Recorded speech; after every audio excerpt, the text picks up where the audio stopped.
તો last lecture chemistry નો જ હતો ને કે ફિઝિક્સ માં શું વાંધો?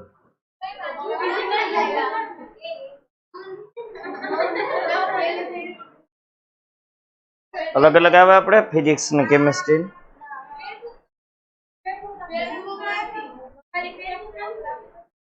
કેમિસ્ટ્રી રાખીએ.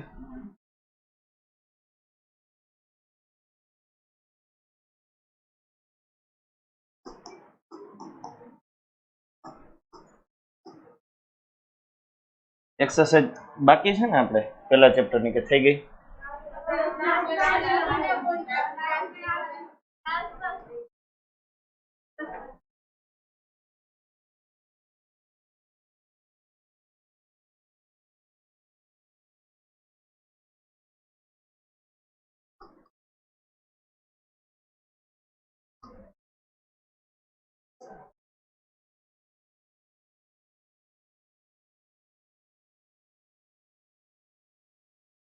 જય શ્રી કૃષ્ણ બેટા, ગુડ આફ્ટરનૂન.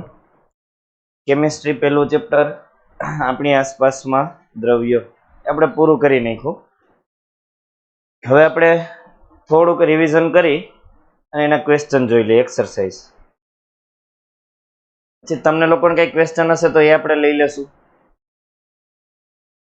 ચેપ્ટરના સ્ટાર્ટિંગમાં આપણે જોયું હતું કે દ્રવ્ય એટલે શું, ખબર છે ને બધાને?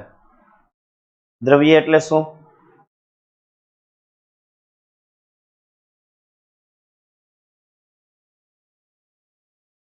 ડેફિનેશન દ્રવ્યની શું છે?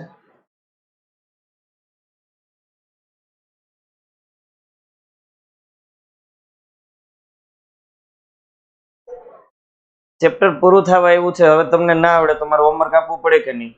20 વખત 30 વખત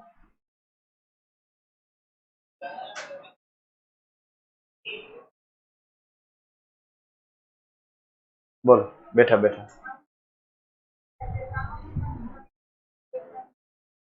બ્રહ્માંડની દરેક વસ્તુ જે સામગ્રીમાંથી બનેલી છે એને વૈજ્ઞાનિકોએ શું નામ આપ્યું? દ્રવ્ય. પછી આગળ એવી વાત એવી હતી, ધ્યાન અહીંયા આપો, ધ્યાન અહીંયા આપો. દ્રવ્ય વિશે પ્રાચીન સમયમાં બે દેશના તત્વજ્ઞાનીઓએ મહત્વનું યોગદાન આપેલું છે, ભારતીય અને ગ્રીક તત્વજ્ઞાનીઓ. એને એવું કીધું હતું કે દ્રવ્ય મૂળભૂત પંચ તત્વોનું બન્યું છે, મૂળભૂત 5 તત્વ. અત્યારે તમને બધાને ખબર છે કે મૂળભૂત 5 તત્વોને સાઈડમાં રાખીને વિચાર કરીએ ને તો 118 તત્વો છે આપણી સામે. ખબર છે ને તત્વો કયા છે? બધાને ખબર છે. 18મા નંબરનું તત્વ કયું છે? બેસી જાઓ. 17મા નંબરનું તો એમ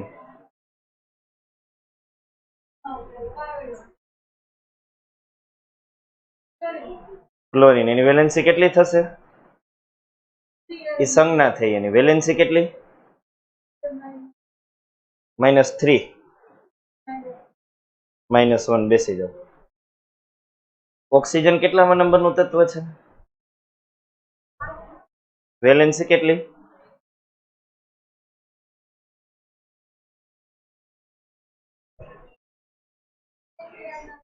કા કેવી વાત છે કે પેલા સોલ્જર હોય એને તૈયાર કરીને મોકલે સરહદ ઉપર કે જાવ યુદ્ધ કરો. ત્યાં જઈને કે હું લડીશ નહીં. કેમ કે મને ક્યાં લડતા આવડે? તો તને બોલાવ્યો શા માટે? ચા બનાવીને પીવી છે?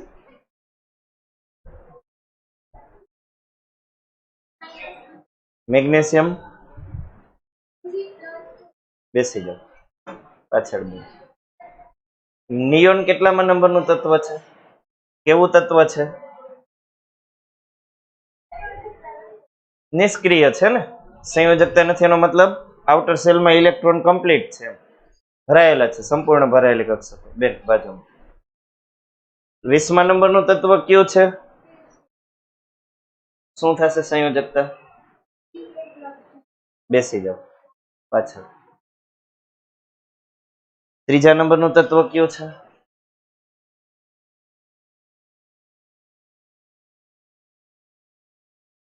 બાજુમાં ક્લોરીન. છેલ્લે ત્રીજું લીધું તમે. 3જા નંબરનું તત્વ કયું છે?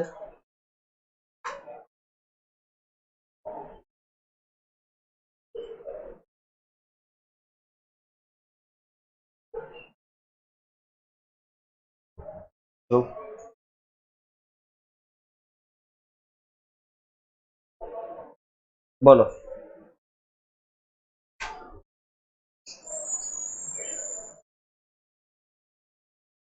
છેલ્લે બેનને કીધું તો વાંધો નહીં. બેસી જાઓ. બેસી જાઓ તમે. 5મા નંબરનું બાજુમાં વેલેન્સી.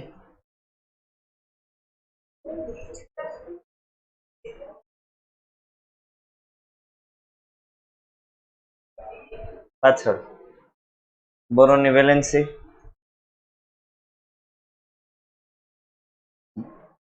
વેલેન્સી કેટલી?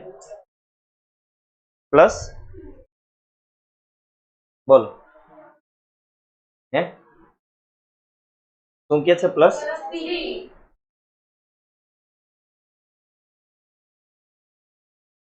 તમે બેસી જાઓ. +3 વાળા બેસી જાઓ. બોરોન કેટલામાં નંબરે આવે? 5મા નંબરે ને. તો પેલી સેલમાં 2 અને બીજીમાં 3. 3 રિમૂવ કરે તો શું થાય? તો +2 કઈ રીતે આવે? કે એમાં તમને ના ખબર પડી, અમને ખબર હોય +2 કઈ રીતે આવે. એવું હોય? હાલો હવે ક્યાં પહોંચ્યા? ફ્લોરિન. ચોથું ફ્લોરિન. ફ્લોરિન ચોથા નંબરે આવે. બધા ના પાડે છે. હાલો હવે ક્યાં પહોંચ્યા? ફ્લોરિન એટોમિક નંબર કેટલો? શું કીધું? હે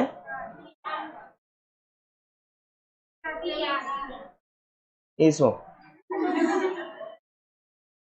ફ્લોરિન ક્યાં નંબરે? અને વેલેન્સી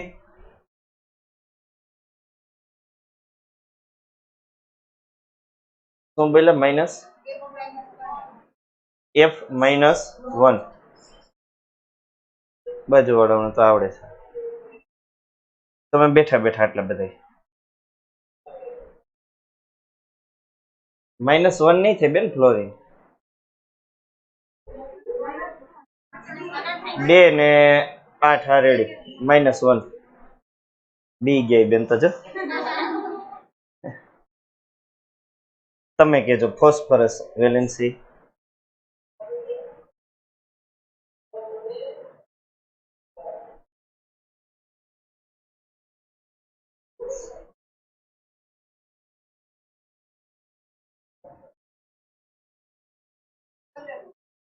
એટોમિક નંબર 15 વેલેન્સી કેટલી થશે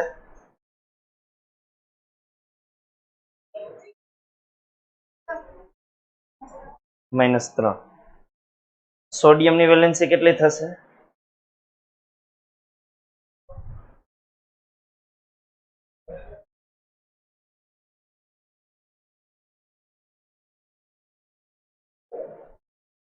એક બે ત્રણ તમને નથી આવડતું સોડિયમની વેલેન્સી કેટલી થશે આવડા બેન બાજુમાં બેઠા +3 ની ખોટું છે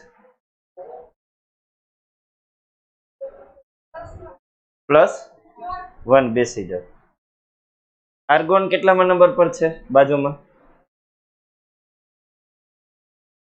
ગણતરી નથી કરવાની કેમ કે હજી આપણે 20 પહોંચ્યા 30 પહોંચશું 40 પહોંચશું તમને ઝીંક પૂછું તમે 30 નંબર સુધી ગણતરી કરો તો વાર લાગી જાય ને 18 સરસ કેવું તત્વ થશે નિષ્ક્રિય વેલેન્સી નથી ને એને પાછળ સલ્ફર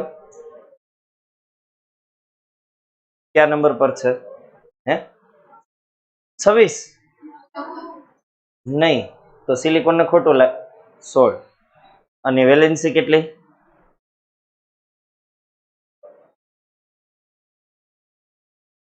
તો સંજ્ઞાથી એની વેલેન્સી સંયોજકતા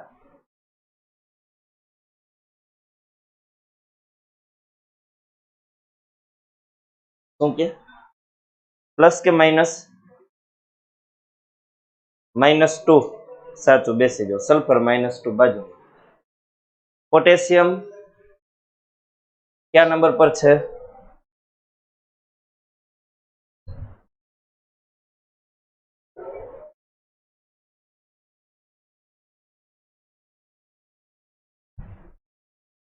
ચાલો પોટેશિયમ કયા નંબર પર છે 19 અને વેલેન્સી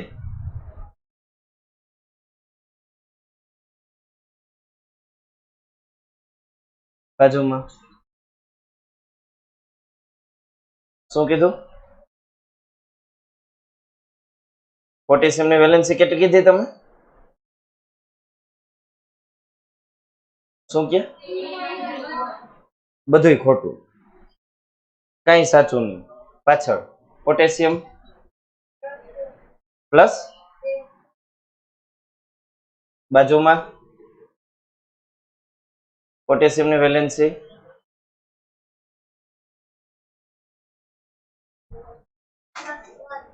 +1 તમારો વારો આવી ગયો તમારે બાકી છે ને સિલિકોન SI સંજ્ઞા થઈ એની સંયોજકતા કેટલી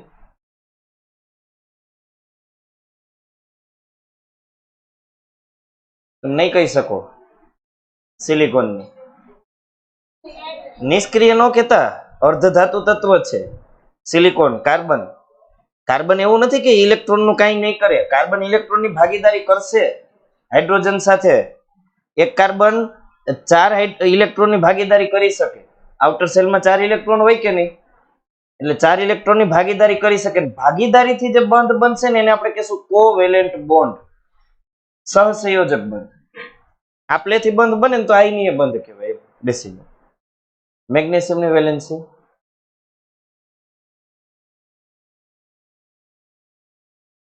આમાં ઊભા છે બધા લાસ્ટ લેક્ચરમાં હતા ને હાજર કોઈ એવું નથી ને કે લાસ્ટ લેક્ચરમાં નહોતા બેસી જાઓ આવતા લેક્ચરમાં કરીને આવજો આ પાછું પૂછવામાં આવશે નહીં આવડે ત્યાં સુધી ચાલો બેન મેગ્નેશિયમની વેલેન્સી +2 સાચો બેસે એલ્યુમિનિયમ હે એક એ તો સંજ્ઞા થઈને વેલેન્સી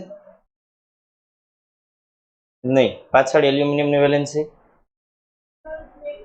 નહીં, બાજુમાં +3 બેસી જાઓ. પાછળ સોડિયમ ની વેલેન્સી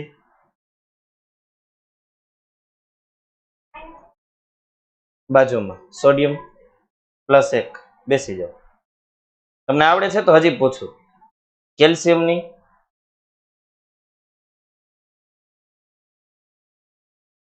બોલો નીવાબેન +2 બાજુમાં. નાઇટ્રોજન ની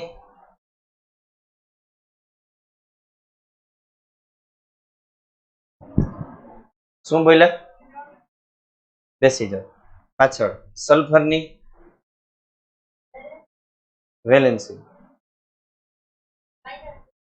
બેસી જાઓ. બાજુમાં પોટેશિયમ +1 બેસી જાઓ. પાછળ એલ્યુમિનિયમ +3. સિલિકોન એમ સિલિકોનમાં -4. કઈ વાંધો નહીં. તમે ઓક્સિજન ની બોલો.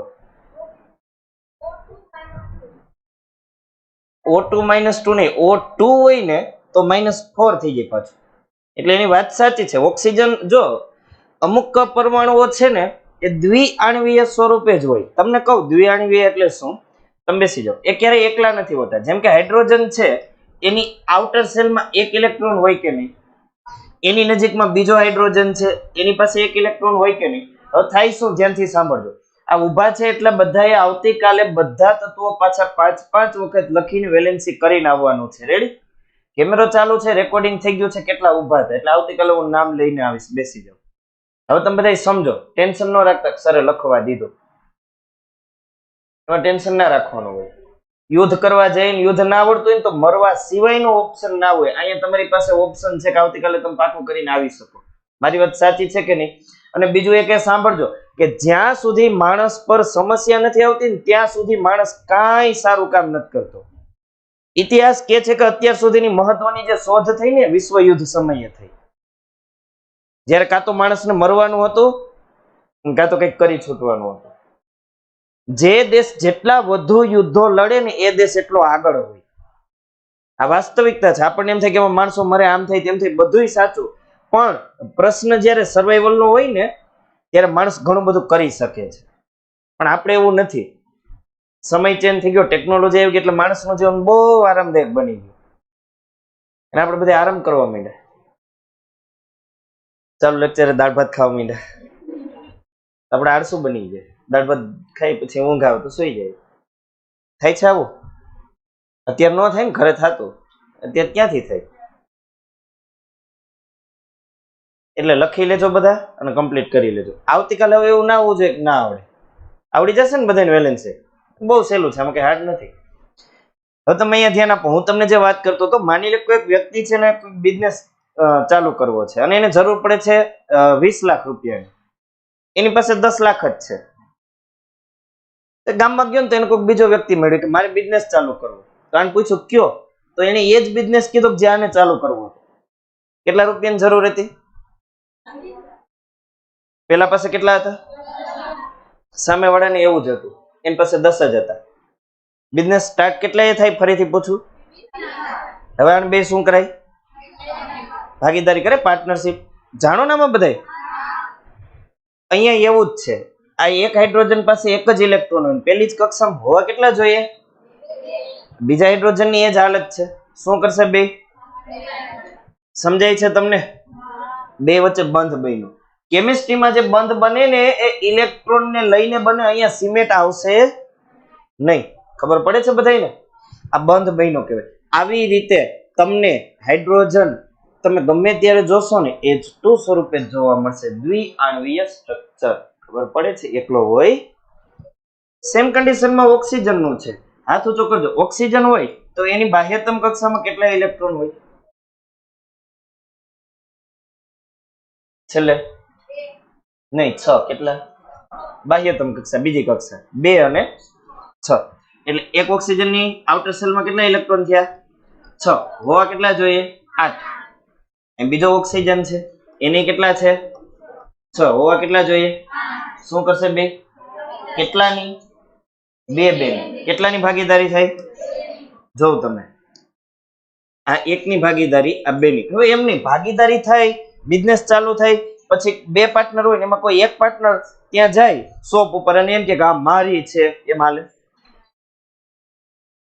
એમ કે આ મારી છે તો વાંધો નહીં પણ એમ કે આ મારી જ છે એમ ચાલે શોપ નહીં બેયની હોય ને હા એની છે પેલાની છે પાર્ટનરશિપ છે સમજાય છે તમને એમ હવે ઓક્સિજન પાર્ટનરશિપ કરી લે ને પછી કોઈ એક ઓક્સિજન એમ નહીં કહે કે બધા ઇલેક્ટ્રોન મારે છે તો એ ભાગીદારી કરે છે એટલે એના ગણાય એટલે જો તમે 1 2 3 4 5 6 આ ઓક્સિજન ના 6 થયા અને બે ભાગીદારીથી મેળવા 7 and 8 ખબર પડે છે તમને આ ઓક્સિજન માટે વાત કરો તો 1 2 3 4 5 6 7 8 બે ને થઈ ગયા 8 તમને કઈ ખબર પડે છે આ રીતે ઓક્સિજન તમે ગમે ત્યારે જોશો ને એ O2 સ્વરૂપે જશે સમજાય છે તમને વાત તો આપણે આગળ આવશે ત્યારે હું વિશેષ આ ડીપમાં જઈને બધું કહેવાનો હાઇડ્રોજન છે ઓક્સિજન છે નાઇટ્રોજન છે ક્લોરીન છે બ્રોમિન છે આ બધા દ્વિઆણ્વીય સ્ટ્રક્ચર છે એકલા ના હોય કે ઇલેક્ટ્રોન રચનાને લઈને આપણે જોશું શા માટે દ્વિઆણ્વીય હોય તો આ બંધ બન્યો અને જનરલી બંધ કઈ રીતે બને છે હા બોલો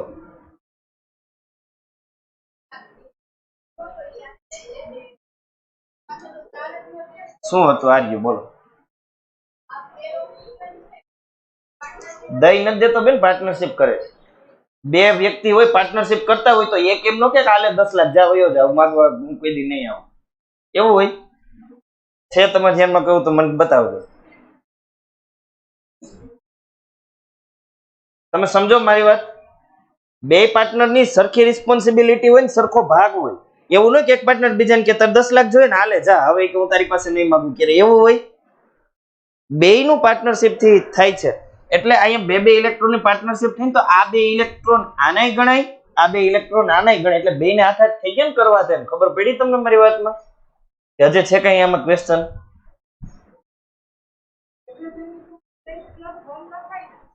H+1 નો થાય ને થાય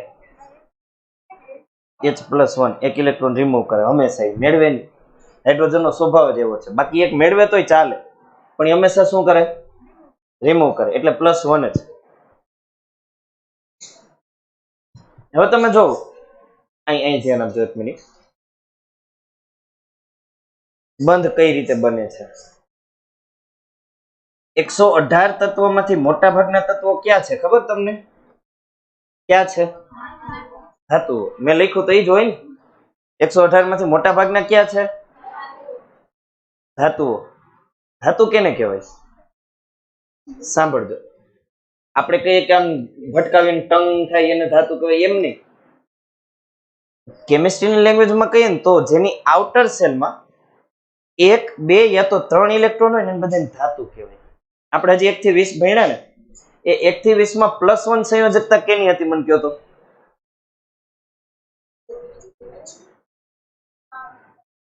ને +1 કેની હતી લિથિયમ છે ત્રીજા નંબર તેની વેલેન્સી કેટલી હતી +1 હવે તમે જોજો Li+1 Be+2 અહીં +1 આવે +2 અને B+3 હવે પાછા તમે આગળ જતા રહ્યો અને મને કયો સોડિયમની વેલેન્સી મેગ્નેશિયમની અને એલ્યુમિનિયમની હજી થોડાક આગળ જતા રહ્યો મને કયો પોટેશિયમ કેલ્શિયમ ખબર પડે છે તમને સ્કેન્ડિયમ આવે પણ તમને આવડતું નથી 21મા નંબરનું સ્કેન્ડિયમ ની ટીટીએમ એ પછી આપણે જોશું આ બધા તમે જો એની વેલેન્સી કાં તો +1 છે કાં તો +2 છે કાં તો પ્લસ ક્યારે હોય તમને ખબર છે આ બધા એક એક ઇલેક્ટ્રોન આઉટર સેલ માંથી રિમૂવ કર્યા છે એટલે એની વેલેન્સી કેવી બની ગઈ +1 એક એક ઇલેક્ટ્રોન દૂર થાય તો કેન્દ્રમાં એક એક પ્રોટોન વધી પડે ને એટલે +1 યાદ છે બધાને એક એક ઇલાબેન ગયા હતા સાસરે પાણીપુરી એક એક વધી પડે એટલે +1 અહીં બે ઇલેક્ટ્રોન દૂર થાય એટલે +2 અહીંયા 3 ઇલેક્ટ્રોન દૂર થાય એટલે +3 તમે જનરલી વિચારો કે આ બધા કેવા છે, તો કે એ કાં તો એક કાં તો બે કાં તો ત્રણ ઇલેક્ટ્રોન આપે છે, કોકને આપવાની વૃત્તિ ધરાવે છે. તો આવા જે કોઈ છે ને 118 માંથી મોટા ભાગે આવા જ છે કે જે ઇલેક્ટ્રોન ગુમાવવાની વૃત્તિ ધરાવે. હું શું શબ્દ બોલું છું એ સમજજો, કેમ કે હવે આગળ એ શબ્દ આવવાના છે. આ બધા તત્વો એવા છે કે જે ઇલેક્ટ્રોન ગુમાવવાની વૃત્તિ ધરાવે છે, કોકને ઇલેક્ટ્રોન આપવાની વૃત્તિ ધરાવે. આવા જે છે ને એને કહેવાય ધાતુ. અને તમને કોઈ એમ ક્વેશ્ચન પૂછે કે ધાતુની વેલેન્સી કેટલી હોય, તમારે કહેવાનું કાં તો +1 કાં તો +2 અને કાં તો +3 હોય. અથવા તમે એમ કહી શકો કે ધાતુઓ બધી એવી છે કે જેની વેલેન્સી પ્લસ જ છે, માઇનસ છે. તો માઇનસ જેની વેલેન્સી છે એ કોણ છે? અધાતુ. તમને ખબર પડે છે? જેમ કે તમે મને કહો તો નાઇટ્રોજનની વેલેન્સી કેટલી, ઓક્સિજનની આમ જ હોય ને કે કઈ ફેરફાર છે આમાં? ક્લોરીન, પછી હજી આગળ તમે મને કહો ફોસ્ફરસ, સલ્ફર, ક્લોરીન. ખબર પડે છે બધાને? જેની વેલેન્સી -1 -2 કે -3 હોય ને એ બધા અધાતુ. જે ઇલેક્ટ્રોન મેળવવાની વૃત્તિ ધરાવે એ બધા અધાતુ છે. જેની વેલેન્સી માઇનસ છે એ બધા અધાતુ છે. હવે થાય શું સમજો, બહુ રસપ્રદ વાતો છે, એ તો આપણને કંટાળો આવે છે કેમ કે પાકું નથી કર્યું. થાય શું સમજો. સોડિયમ શું છે? ધાતુ. કોણ છે નિષ્ક્રિય? ક્યાં સોડિયમ નિષ્ક્રિય બનાવી દેવાનું આપણે? સોડિયમ શું છે? નિષ્ક્રિયમાં આટલા જ આવશે. બીજા નંબરનો હિલિયમ આ નિષ્ક્રિય છે. પછી 10મા નંબરનો નિયોન આ નિષ્ક્રિય છે. 18મા નંબરનો આર્ગન આ નિષ્ક્રિય છે. બાકી કોઈ નિષ્ક્રિય નથી. આ નિષ્ક્રિય એટલે છે કે એની બાહ્યતમ કક્ષામાં હોવા જોઈએ એટલે ઇલેક્ટ્રોન છે, એટલે કોઈ સાથે કઈ ઇલેક્ટ્રોનની આપલે કરવાના. તમને બધાને બરાબર દેખાય છે ને સ્ક્રીનમાં? તો ધ્યાન અહીં આપજો.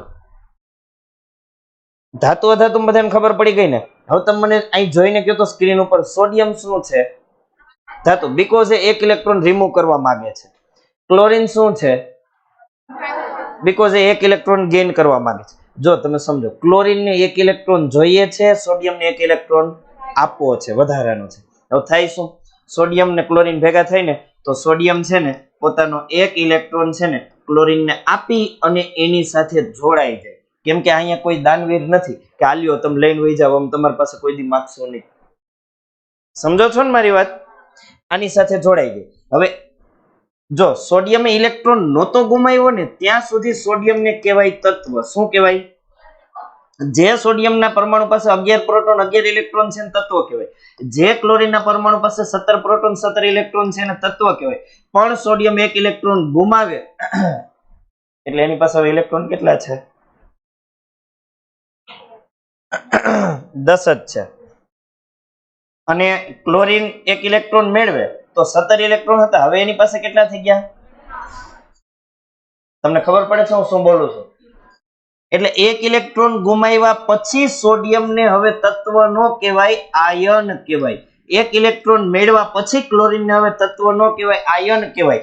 આયનો વચ્ચે ઇલેક્ટ્રોનની આપલે થઈને જે આ બંધ બને અને બંધ કહેવાય. સોડિયમ આને ઇલેક્ટ્રોન આપ્યો ને, હવે એની જોડાઈ ગયો ને, શેનાથી જોડાણો? બંધથી. બંધ શેનાથી બન્યો? ઇલેક્ટ્રોનની લેવડ દેવડથી. કોણે લેવડ કરી? કોણે દેવડ કરી? સોડિયમે આપ્યો ને ક્લોરીને મેળવો. આવી રીતે બંધ બને છે. આયનો વચ્ચે બંધ બને છે ને, એટલે આ જે બંધ છે ને એને કેમિસ્ટ્રીમાં નામ આપ્યું આયનીય બંધ. ઇંગ્લિશમાં એને કહેવાય આયોનિક બોન્ડ. તમને કઈ ખબર પડે છે?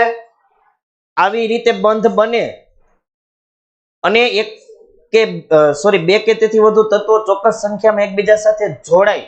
કેમિસ્ટ્રીની લેંગ્વેજમાં કહેવાય 2 કે તેથી વધુ તત્વો એકબીજા સાથે સંયોજાય અને જે બને ને એને કહેવાય સંયોજન. શું કહેવાય? જોરથી બોલો. સંયોજન. સંયોજન શેનાથી બને? બંધથી. શેનાથી? બંધ શેનાથી બને? ઇલેક્ટ્રોનથી. શેનાથી? ખબર પડે છે તમને? અને મેજોરિટી ધાતુ અને અધાતુમાં ઇલેક્ટ્રોનની આપલે થઈને બંધ બને છે, સંયોજન બને છે. એ ખબર પડી તમને? આ શું બન્યું? NaCl એટલે મીઠું. સોડિયમ ક્લોરાઇડ કેમિસ્ટ્રીમાં સોડિયમ ક્લોરાઇડ આ મીઠું ખારું ખારું હોય.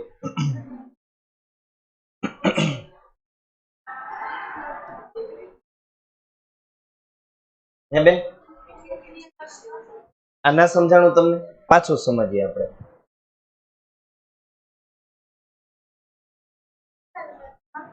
તો કેમ કરશું આપણે? જો બધાને સમજાશે હમણાં. એ પહેલા મને એક વાત કહેવા દો.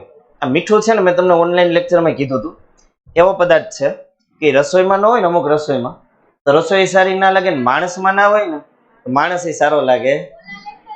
કીધું તું ને, એટલે આ વાત યાદ જ રાખવાની તમારે. હજી કહીશ સાહેબ, એ કઈ રીતે ખબર પડે મીઠા વાળું મીઠા વગરનું? તો એના માટે બેટા એવું છે કે વર્ષોથી આપણો ઇતિહાસ એવું કે છે કે વિદ્યાર્થી કોને કહેવાય? તો કે જેની દરેક ક્રિયામાંથી બીજાને ગુણ મળે ને એને વિદ્યાર્થી કહેવાય. એ ચાલીને જતા હોય ને તોય કોકને એમ થાય કે જો એ કેવી સરસ મજાની રીતે ચાલીને જાય છે. સમજો છો તમે? એ બાઇક હકાવતા હોય ને તોય કોકને એમ થાય કેવા સરસ આમ વ્યવસ્થિત બાઇક હકાવે છે. આજુબાજુ વાળાને બીક લાગે એમ નહીં, કોઈ રસ્તો ના દે એમ નહીં. એ જમતા હોય, એ બોલતા હોય, એ ચાલતા હોય, એની દરેક ક્રિયા બીજાના માટે પ્રેરણા રૂપ હોય ને એને વિદ્યાર્થી કહેવાય. કોકને એમ થાય કે જીવન આના જેવું હોવું જોઈએ, કપડા આના જેવા હોવા જોઈએ, વાળ આના જેવા હોવા જોઈએ. સમજો છો તમે? આને વિદ્યાર્થી કહેવાય. અને આ બધા લક્ષણો જેમાં હોય એ NaCl વાળા છે. બાકીના તો તમે સમજી ગયા. હવે તમે જોવો અહીંયા સોડિયમ ક્લોરાઇડ નું સ્ટ્રક્ચર આપણે ફરીથી જોઈએ. સોડિયમ 11મા નંબરનું તત્વ છે. જો બધા સ્ક્રીનમાં. એટલે ઇલેક્ટ્રોન રચના થઈ છે 2, 8 અને 1. કે સેલમાં 2, L માં 8 અને M માં 1.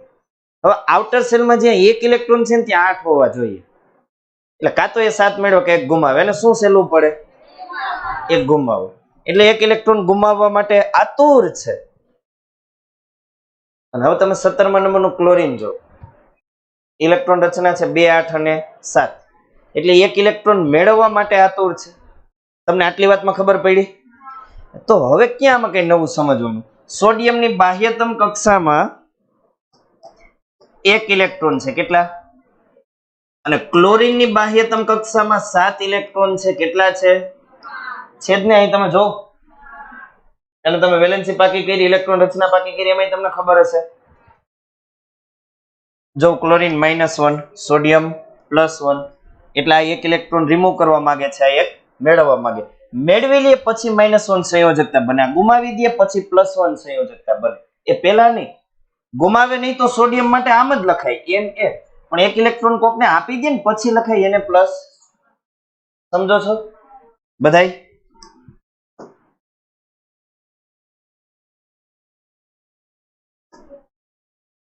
હવે સોડિયમની પાસે 1 ઇલેક્ટ્રોન વધારાનો છે એટલે ક્લોરીનને આપે, કારણ કે ક્લોરીનને ઘટતો હતો 7 જ હતા. તો ક્લોરીનને 8 થઈ ગયા અને સોડિયમ એની સાથે જોડાઈ ગયો. આ રીતે બનશે NaCl, સોડિયમ ક્લોરાઇડ. હવે તમને બધાને દેખાણું મીઠું? તો આ ક્લિયર આટલું? આપણે આવા સંયોજનો બનાવવાના થશે 10th માં, કેમ કે તે રિએક્શન આવશે. તો એ રિએક્શન સમજવી હોય તમારે, બેલેન્સિંગ કરવું હોય. અત્યારે આ શબ્દમાં કઈ તમને ખબર નહીં પડે શું બેલેન્સિંગ, શું રિએક્શન, પણ એ 10th માં તમે જોશો કે બધું કરવા માટે તમારે આની જરૂર પડે. જેમ કે એક રિએક્શન તમારે આવી ગયું છે 8th માં, HCl. નામ કોને ખબર છે? Hydrochloric acid plus NaOH. શું નામ થયું? Sodium hydroxide. નાઇટ્રોજન હાઇડ્રોક્સાઇડ નહીં. Na એટલે સોડિયમ, OH એટલે હાઇડ્રોક્સાઇડ. હવે જોજો શું થાય ધ્યાનથી. આ સોડિયમ છે ને એની વેલેન્સી +1. હમણાં જ આપણે કીધું હતું કે નહીં? હાઇડ્રોક્સાઇડની વેલેન્સી હોય -1. કેમ સાહેબ હાઇડ્રોક્સાઇડની વેલેન્સી -1? ઈઝી છે. એક ઓક્સિજન હોય, આઉટર સેલમાં કેટલા ઇલેક્ટ્રોન હોય? એની સાથે તમે એક હાઇડ્રોજન જોડો, એ આની 1 ઇલેક્ટ્રોન આપે તો હજી આની 1 ઘટે છે કે નહીં?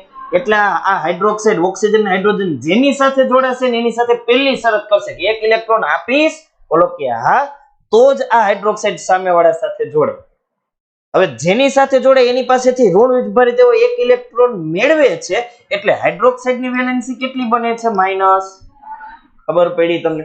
આવી જ રીતે બીજું સંયોજન આપણે બહુ આગળ આવવાનું છે 10માં 10th માં SO4 સલ્ફેટ કહેવાય આવે સલ્ફેટ કદાચ તમને એસિડ ની ખબર હોય તો sulphuric acid H2SO4 SO4 sulphate તો જો અહીં એક હાઇડ્રોજન હોય તો વેલેન્સી +1 બે છે તો +2 તો હવે આના ઉપરથી છે ને અમુક સ્ટુડન્ટ્સ ને આઈડિયા આવી જ ગયો હોય કદાચ ખબર ન હોય તો આઈડિયા આવી ગયો હોય આ +2 છે સલ્ફેટ ની વેલેન્સી કેટલી હશે -2 ખબર પડી હવે શા માટે -2 આપણે જોઈએ જો તમે એક સલ્ફર ની આઉટર સેલ માં 6 ઇલેક્ટ્રોન હોય because atomic number 16 286 electron configuration એટલે આઉટર સેલ માં 6 ઇલેક્ટ્રોન હવે 4 ઓક્સિજન 1 2 3 4 બધાય કેટલા કેટલા ઇલેક્ટ્રોન વાળા 6 ઇલેક્ટ્રોન વાળા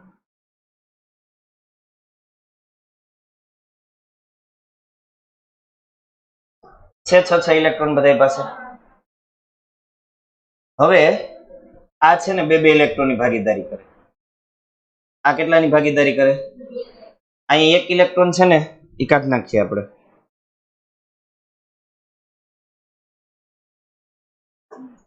આવડો રંગકામ એમ તો કેવો ઇલેક્ટ્રોન નીકળી જાય હવે અહીં કેટલા કેટલા ઇલેક્ટ્રોન ની ભાગીદારી થઈ ઓનલી એક ખબર પડી તમને હવે આ જે સ્ટ્રક્ચર બને છે એ તમે ધ્યાનથી જો આ બધા ઓક્સિજન છે આ બે ઓક્સિજન એને 8 ઇલેક્ટ્રોન થઈ ગયા કેમ કે આ બે મળ્યા ને સલ્ફરના અને સલ્ફરને 8 એને તો થઈ ગયા છે એને કઈ ઉપાધિ નથી પણ આ બે ઓક્સિજન તમે જો એને હજી એક ઇલેક્ટ્રોન ની ભૂખ છે સમજાય છે તમને એટલે આ SO4 સલ્ફેટ જેની પણ સાથે જોડાશે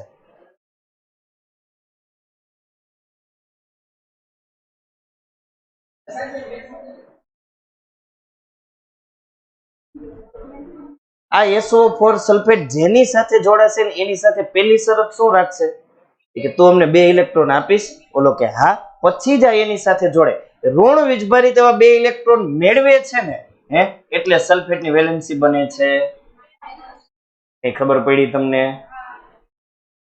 આ હવે તમે યાદ રાખી લખી લ્યો બધા યાર હાઇડ્રોક્સાઇડ હોય આને હાઇડ્રોક્સાઇડ કહેવાય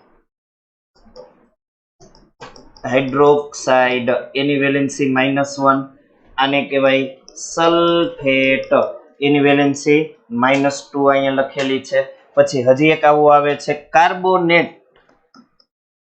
તમને ખબર છે આપણે જે કંઈ વોશિંગ પાવડર વોશિંગ સાબુ યુઝ કરીએ એમાં કયો કન્ટેન્ટ હોય વોશિંગ સોડા હોય એમાં એને ઇંગ્લિશમાં કહેવાય આપણે કેમિસ્ટ્રીમાં sodium bicarbonate Na2CO3 sodium bicarbonate એક મિનિટ અહીં જો એક જ મિનિટ અહીં જો પછી લખજો હું ટાઈમ આપીશ જો એક સોડિયમ ની વેલેન્સી તમે વેલેન્સી પાકી કરો ને એક સોડિયમ ની વેલેન્સી તો બે ની +2 ને તો વિચારીને કહો તો કાર્બોનેટ ની વેલેન્સી કેટલી હશે ખબર પડી બધાને એક કાર્બોનેટ સ્ટ્રક્ચર છે CO3 વેલેન્સી કેટલી -2 આ લખવાનું ધ્યાન રાખો પછી ઘણા આમ લખે CO3 2 તો આ હું 3 ની 2 ઘાત છે એવું કરવાનું નથી હાલો લખી લ્યો એક આ કાર્બોનેટ લખજો પછી હાઇડ્રોક્સાઇડ લખજો પછી સલ્ફેટ લખજો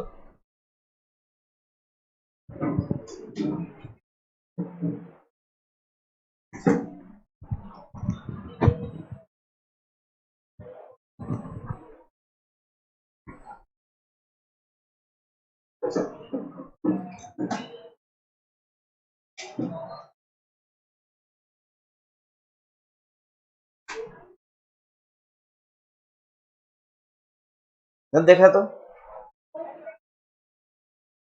હજી એક લખાવી દઉં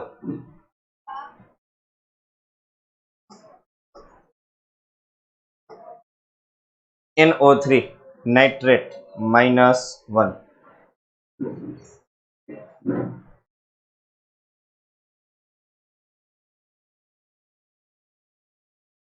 નું નામ લખજો નાઇટ્રેટ -1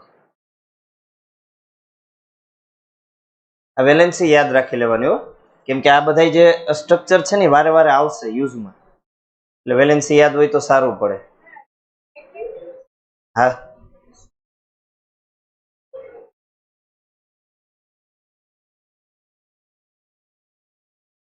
ચલો લખાઈ ગયો ને, આટલો લખવામાં બહુ વાર લગાડવાની નહીં.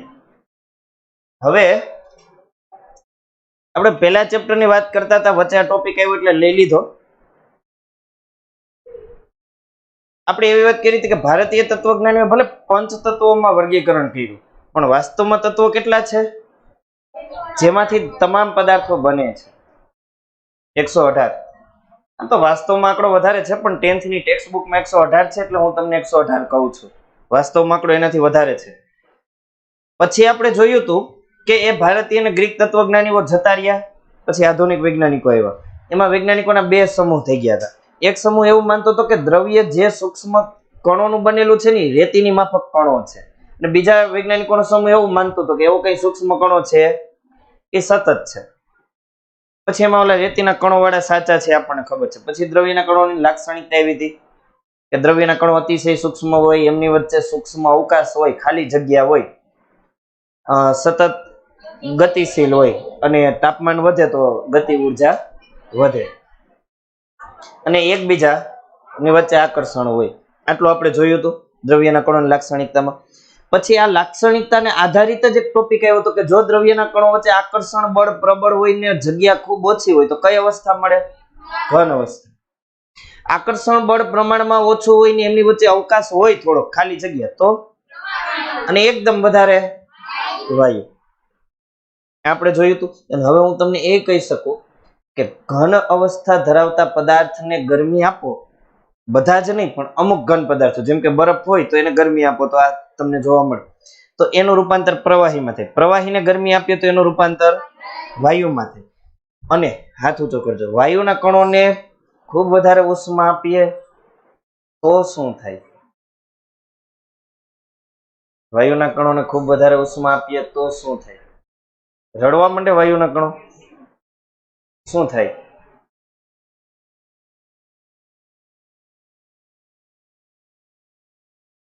બેઠા બેઠા પ્લાઝ્મા અવસ્થા. એમાં શું થાય? પ્લાઝ્મા અવસ્થા બોલો, બેઠા બેઠા. તમે જવાબની નજીક છો પણ તમે શબ્દ ખોટો વાપરી નાખો. કણો નહીં આવે, શું આવશે? ઇલેક્ટ્રોન. બધા ઇલેક્ટ્રોન શક્તિ મેળવી ઉર્જા મેળવીને હાયર કક્ષામાં જાય, છેલ્લે બધા એક સરખી શક્તિ વાળા બની જાય. તો પદાર્થની એવી અવસ્થા કે જેના તમામ પરમાણુઓના ઇલેક્ટ્રોન એક સમાન શક્તિ ધરાવતા બની ગયા, એને કઈ અવસ્થા કહેવાય? અને ઘન પદાર્થને ખૂબ વધારે ઠંડો પાડી દઈએ તો કઈ અવસ્થામાં? ઘણા નામ નથી આવડતું, આમ તો યાદ છે બધું. બોલો, એ નામ નથી આવડતું એનું મીનિંગ શું થયું? અને ઘરે જઈને પછી લેક્ચરની પાછી પ્રિપરેશન કરી નથી. બોલો તમે, બોલો. બોઝ-આઇન્સ્ટાઇન સંઘટક. એવી અવસ્થા કે જેમાં આપણને એવું લાગે કે લગભગ કણોની ગતિ ઉર્જા છે ને એ 0 બની ગઈ છે એવું લાગે, એ અવસ્થા. રેડી? પછી આપણે જોયું તો ગલનગુપ્ત ઉષ્મા, યાદ છે? ગલન બિંદુ જેટલું તાપમાન પહોંચે ને પછી તમે ઉષ્મા આપો ને છતાંય તાપમાનમાં વધારો જોવા નથી મળતો, તો એ ઉષ્મા તમે જે આપો છો ક્યાં ખર્ચાઈ જાય છે? બેઠા બેઠા ઘન પદાર્થના કણો વચ્ચેનું આકર્ષણ બળ તોડવામાં વપરાય છે, એટલે કે ઘનનું પ્રવાહીમાં રૂપાંતર કરવામાં વપરાય છે. સંપૂર્ણ બરફ પીગળી જાય પછી વળી પાછું ટેમ્પરેચર વધે ને પછી પાછું 100 આવીને અટકી જાય. ખબર છે ને બધાય? તો આપણને એક વાતની ખબર પડી, પાણીનું ઉત્કલન બિંદુ કેટલું થયું? 100 અંશ સેલ્સિયસ. કેલ્વિનમાં 373 કેલ્વિન. પણ ક્યારેય શું એવું બને છે કે ઉત્કલન બિંદુ કરતા નીચા તાપમાને પાણીની વરાળ બને? બાષ્પીભવન થાય ત્યારે એવું બને છે. એ ટોપિક કહેવાની જરૂર નથી ને, ઓલો દરિયો દોરીને ઉડાડ્યો તો દરિયાને. પછી બાષ્પીભવનને અસર કરતા પરિબળો આઈએમપી છે. કોણ બોલશે? બધા પરિબળો બોલવાના.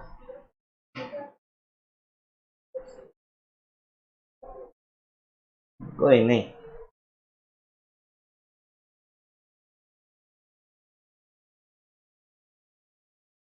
આપો, લખો આપો. સમજાવવાની વાત નથી, તમારે ખાલી બોલવાના છે પરિબળો. ક્યાં ક્યાં પરિબળો છે કે જેના ઉપર બાષ્પીભવન આધારિત છે? બોલો છેલ્લે. સંપર્ક સપાટીનું ક્ષેત્રફળ યાદ રાખજો, હમણાં પાછું પૂછીશ. પછી તાપમાન. તાપમાન વધે કે ઘટે તો બાષ્પીભવન અસર થાય છે. પછી ભેજની માત્રા ઘટે કે વધે તો એના ઉપર બાષ્પીભવન આધાર રાખે છે. અને છેલ્લું પવનની ઝડપ. રહ્યો યાદ? સરસ. હવે કોણ બોલશે?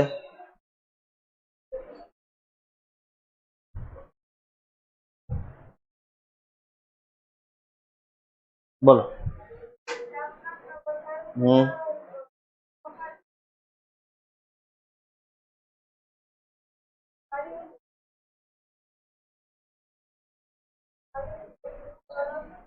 હા,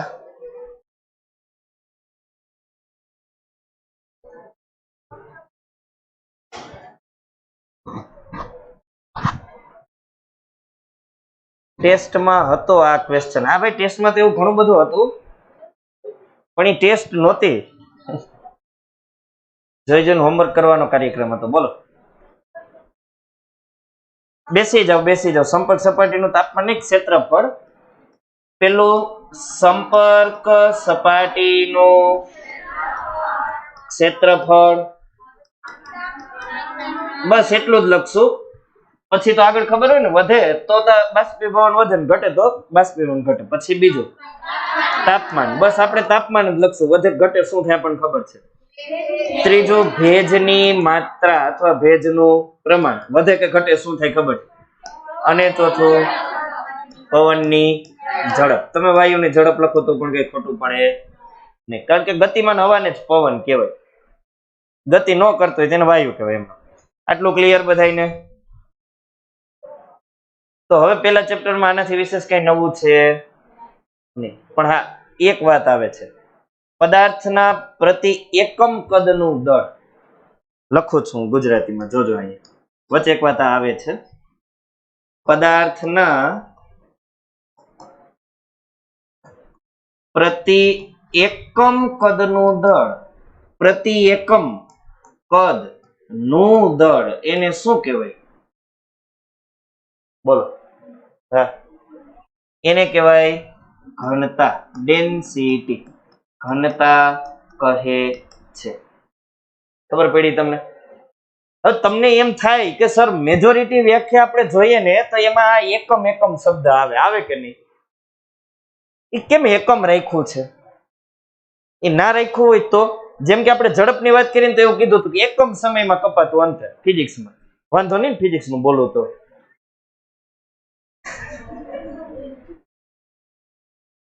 આપણે એવું કહેતા હતા કે નહીં ઝડપની વ્યાખ્યામાં કે એકમ સમયમાં કપાયેલું અંતર. તો સાહેબ ગમે એ સમયમાં કપાયેલું અંતર લઈએ તો શું વાંધો? કાંઈ વાંધો નથી, પણ એકમ સમયમાં હોય તો યુનિટી જળવાય.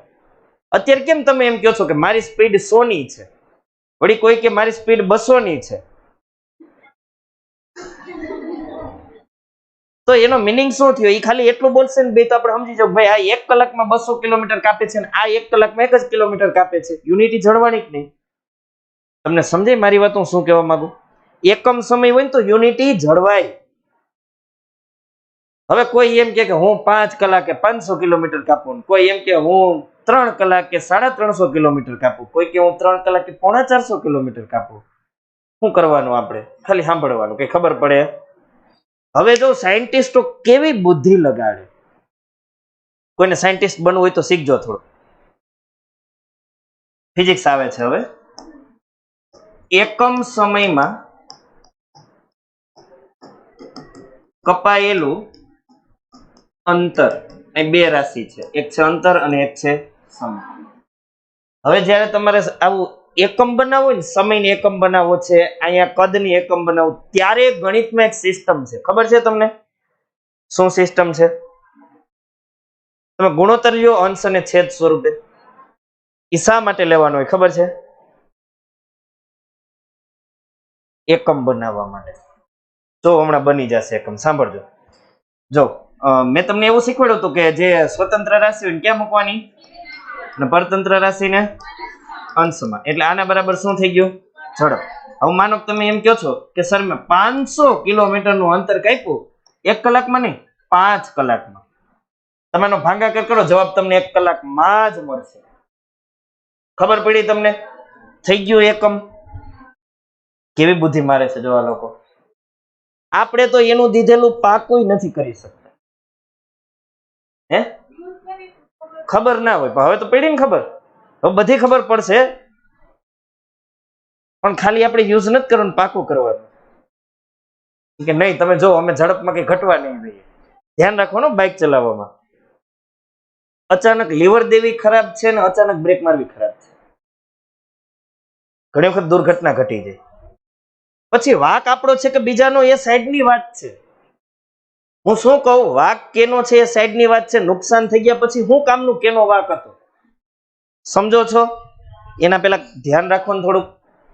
પણ નહીં, આપણને એવું હોય કે જાણે કે છે ને લીવર દેવા માટે જ આપી પૂરેપૂરી સંપૂર્ણ. ટાઈમે બ્રેક લાગે અને અચાનક બ્રેક લાગે તો એ કંઈક બીજું થાય. ગાડીમાં ઓલું સ્લીપ થવાની વ્યવસ્થા. હવે તમે અહીં જો, પ્રતિ એકમ કદના દળને ઘનતા કહેવાય.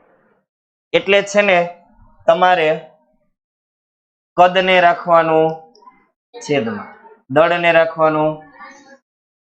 એકમ કદનું જે દળ મળે એને ઘનતા કહેવાય. હવે તમને એમ થાય કે સાહેબ મારી પાસે એકમ કદનું નહીં, પણ મારી પાસે કદ છે એ છે, એકમ નથી. લંબાઈ પહોળાઈ ઊંચાઈ ત્રણેય 1-1 મીટર હોય તો 1 મીટર ઘન કદ મળે, એકમ થયું. પણ માનો કે લંબાઈ અલગ છે, પહોળાઈ અલગ, ઊંચાઈ અલગ, કાંઈ વાંધો નહીં. તમને એકમ કદ નથી મળતું, જે કદ મળી એ મૂકી દો ને એ દળ મૂકી દો, ઓટોમેટિક જવાબ એકમ કદમાં જ. ખબર પડે છે બધાને? આ વ્યાખ્યા બધાને આવડવી જોઈએ. હવે તમારે કામ કરવાનું છે, કરશો બધાય? એક તો મેં આપ્યું છે હમણાં હોમવર્ક ને સંયોજકતા. અમુકને લખવા મળ્યો, અમુકને ખાલી પાકું કરવાનું, કાલે પાછું પૂછીશું. બીજું એક વર્ક મારે આપ્યું છે કે પહેલા ચેપ્ટરનો સ્વાધ્યાય એ તમારે જોવાનું. એમાં તમને ના સમજાય આવતા લેક્ચરમાં તમારે મને પૂછી લેવાનું. એવું જ કરવું છે ને કે આખું સ્વાધ્યાય કરાવવું? એમાં ખોટો ટાઈમ બગડશે ને તમને તો હોશિયાર બાળકો છે એવું લાગશે કે આ તો બહુ સહેલું છે. બાપુ શું? હા જોઉં જઈને જો જો જો જો કેવા બધા હોશિયાર છે. કયો એ તમે સમજાવી નથી દીધું? બે અવસ્થા તમને વાંચવાનું બાકી છે ને? વાંચી દઈશ, મને આવડે એમ તો વાંચતા.